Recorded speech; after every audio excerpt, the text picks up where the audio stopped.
Hello, here's your lab one video walkthrough. So let's get into this lab.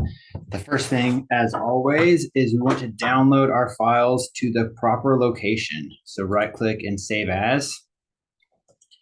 Put your file in a lab folder that you have hopefully on OneDrive, and you should see your other labs there too. Introduction to data. Let me see if I can get this. Yes, here it is. I've already downloaded it, so make sure you also do the same thing with loans 50. Right click, save that link as in the same folder as your lab. So when you go into that folder, stats lab, you should see both your lab one and this loan 50 file. Okay. So I'm going to show you what happens if you forget to download this loan 50 file. I'm going to delete it real quick because a lot of people will have this error. I see it every semester, and I'm just going to help you debug it, know what to do when you see it. Okay. So in this lab, we're going to be covering how to handle data. That's our next lab objective, learning to handle the structures of data. And this will help us apply a lot of analysis on it.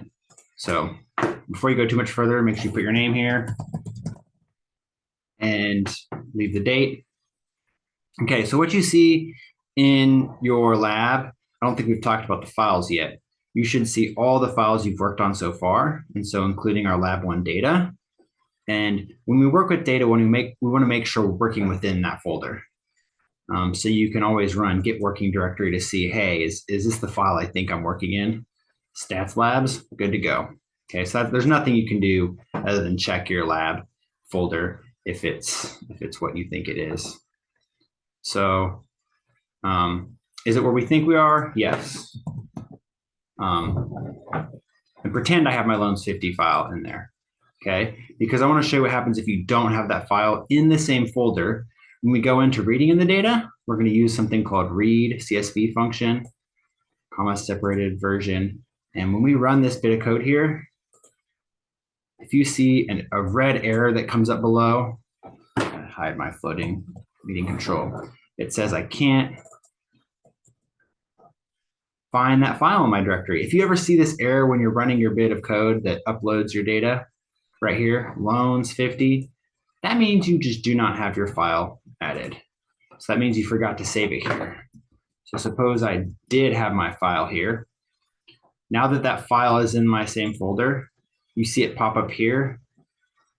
Now R knows what to do when I'm trying to read that file. If I read that file, it runs green. It says, hey, we're good. And moreover, I see a bit of data over here. In my data, if you double click on that, you can see what we're uploading. There's rows that represent each observation or case, columns that represent your variables. And so the variables we have are state, term, home ownership, annual income. So that's the raw data itself. But when you pull it into R, it looks something like this. We can hit this blue arrow and see all the different variables. There's a $ listing each variable, and not only the variable names, but what kind of data is being stored in there. CHR stands for character, int, character nums means a number that's not just an integer, it's a bigger number or a decimal number. So that's very useful, as we'll see in a little bit. Okay, so basically all we've done so far is we want to make sure we can read our file in correctly. So if you have the file of the lab along with the data file here, it all should run fine. When in doubt, if you ever think that something's not working right, you can close it all and open it up from the folder that you're working within. And if everything's in here, you should have no problems. The only problem I see happen is people forget, they download their file and they put it under, instead of where they think they have it, it's under downloads. They didn't pay attention to where they downloaded it. So it's in here and it's not actually linking with the data file. Okay, so that's a lot of complicatedness just for getting your data uploaded, but people will have issues with this. So we want to make sure you know how to debug it on your own. And if not, I'm here to help you too. Okay, so, and you can remember, you can use the outline tab to keep track of what we're doing. So what we did was we set our working directory. That just means we want our data to be coming from the place we think it is. And then We're reading our data in. Now we can view our data. Okay, so one way we can view data is we can say head loans, and that gives a sample of the first 6 rows of our data. That's just a sample of the data. So I can see all the variables I'm looking at. So I can study it and I can see what I'm looking at. Okay, so here's some review I already mentioned. What does a row represent? That's an observation case. It's each individual loan that's being given. What do the columns represent? Those are the variables, different things we want to access. So of these variables, which are categorical? So categorical would be anything that looks like it has a CHR. That's a good guess to whether it's categorical. So state, yeah, that'd be categorical. Looks like home ownership and so on. But if you notice, there could be discrete variables that are categorical. So it looks like term, 36 and 30. That's numeric, but you might want to analyze it as categorical because it looks like there's only 2 categories. So here's one you could classify as categorical if you wanted. Income, that's numeric. Loan purpose, that's definitely categorical. And so on. Okay. And the numeric variables would be all the ones that have numbers that we've determined represent an actual number. So I got income, debt to income ratio, loan amount, etc.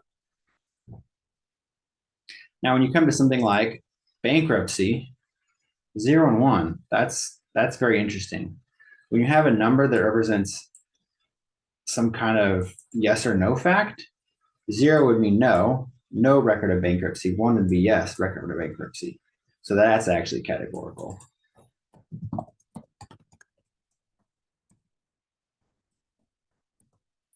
Okay. And then, based off what we know about these variables, which ones are discrete? Which ones are whole numbers? So it looks like, not many of them. Maybe just term if I wanted to consider that to be a number. The rest of these look like whole numbers. So everything else appears to be continuous. So income, I would say income's continuous. Debt to income ratio. So on.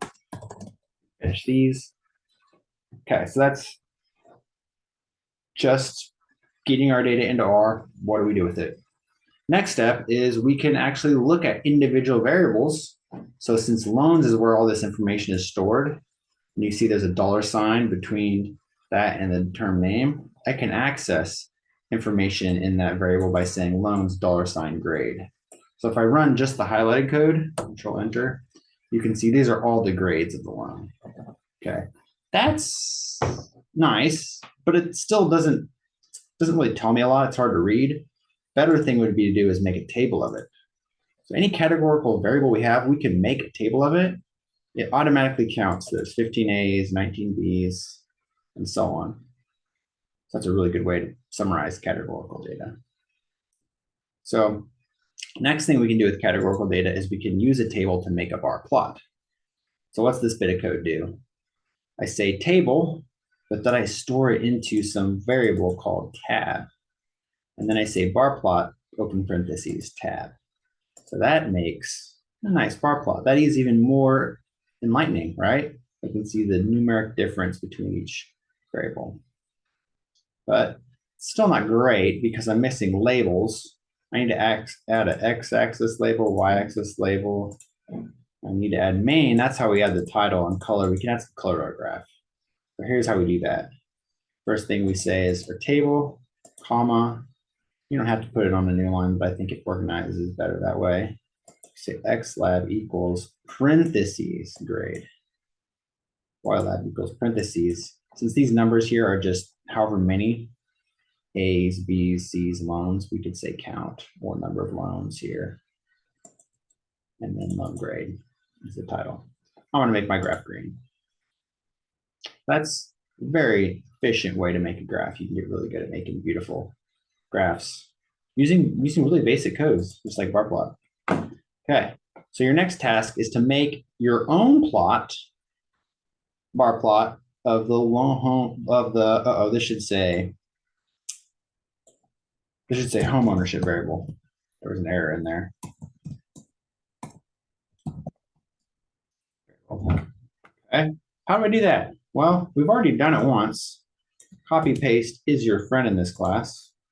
Just make sure you copy paste the code chunk correctly. So instead of home ownership, instead of grade, I want to use home ownership. I'm going to put home ownership here, and that'll change my X label. Instead of grade, I'm going to count home ownership, and maybe I want this to be blue. Change my title to home ownership. See what that does. Bam, home ownership. We got this many mortgages, this much people owning, this much renting. Cool. So another way to describe graphs is using something called a pie chart. It doesn't actually portray variable variations in distances accurately, but some people still like a pie chart. So that's how we can make a pie chart. Okay.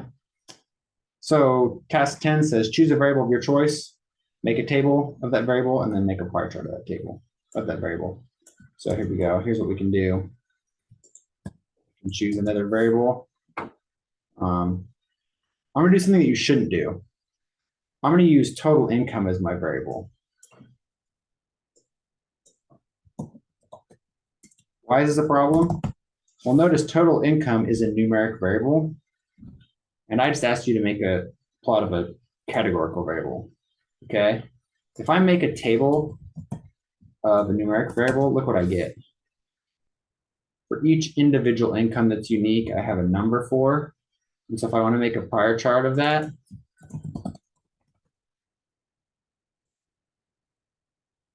it looks just like nonsense. Well, this is because we're trying to use a numerical variable with a method that really is only good for categorical variables. So choose a categorical variable for this problem. And then see if you can make your own chart with it. Okay, next is making two-way tables. If we have two categorical variables, we can plot them like this. I want to plot loan purpose and grade. Notice I have my loans variable here, and then $, and then the variable I want to access. So if I do this, what's called a two-way table. In this table, I see for each car loan, there's one grade A, one grade B, one grade C. For credit card loans, there's 6 grade A, 4 grade B, 1 grade C, and so on. So this tells me more information about how these two variables might be related, because if you see the credit card loans, they're better grades. There's a lot of 6s here, whereas the debt consolidation loans, there's more B's and C's and D's. There's 7 D's. That's more than anyone else. So we can see some types of loans appear to have worse grades. That's evidence of them being dependent. Oh, sorry, associated or dependent. They depend on each other. Having one type of car loan is going to impact the likelihood of having a lower grade loan. Okay. So another cool thing you can do is you can make a mosaic plot with two variables. Here's the same. This looks like we got grade and home ownership. So we can see graphically, area represents the number of people fitting in that category. So of the mortgages, we have a good amount of A's.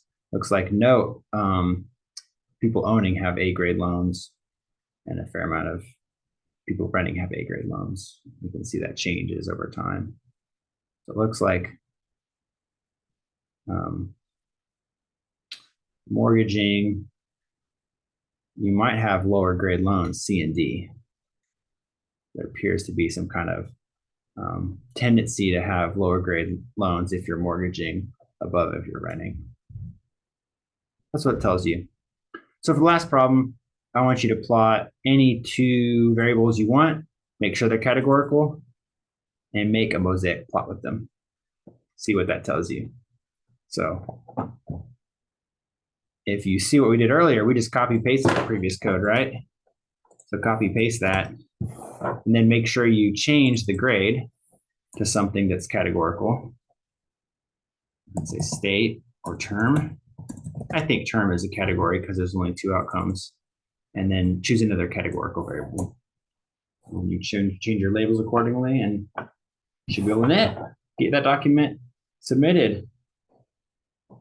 And if you have any bugs, anything happens in your knit, see if you can debug them yourself. Read the comments that come up here. Like if I were to knit right now, I'm going to get an error because I didn't finish typing out my lone variable, and it's going to catch that. It says execution halted. And then it doesn't tell me why. That's not helpful. Let's see. Oh, but if I do click out of here, a little red X says, you're missing something. You're missing something here. I should go fix this. So I can say grade here, and that would work. Good. Guess that's all for this lab. Make sure you proceed from the lab to work on your online questions. Gives you some context for all the questions you're working on. And again, keep on working those until you have 100% on your assignment. Okay, that's all. I will see you in class.